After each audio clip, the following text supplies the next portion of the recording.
欢迎收看天气预报。昨天各地降水明显，今天早晨天气凉飕飕的，加上湿度也有所增加，大部分地方今天早晨均超过了70%。此时中老年朋友的膝关节疼痛加重，也就是老寒腿发作，一定要加强保暖和去湿气。预计依旧有降水过程。今天夜间，日喀则山南林芝有小到中雨，局地有大雨；阿里的南部、东部、纳曲西部、长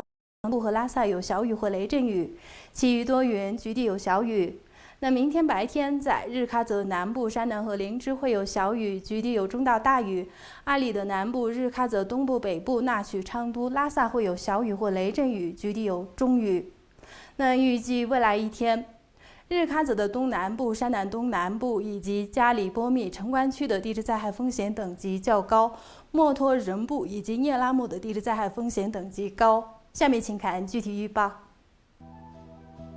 城关区小雨转阵雨，13到24摄氏度；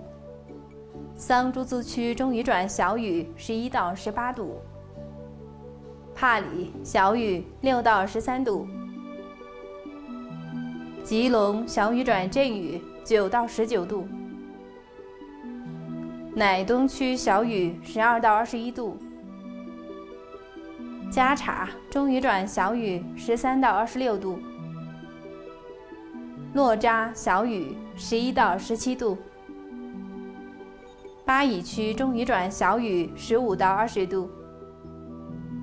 墨脱大雨转中雨20到25度；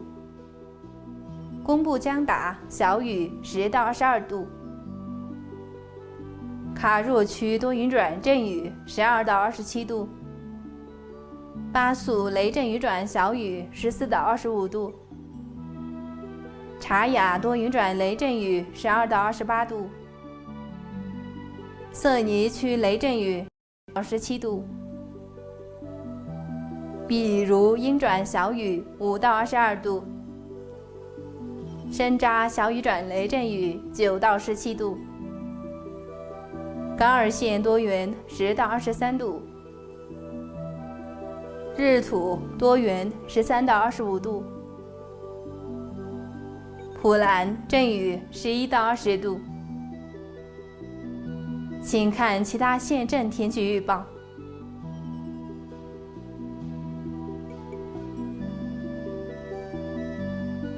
天气预报播送完了，感谢收看。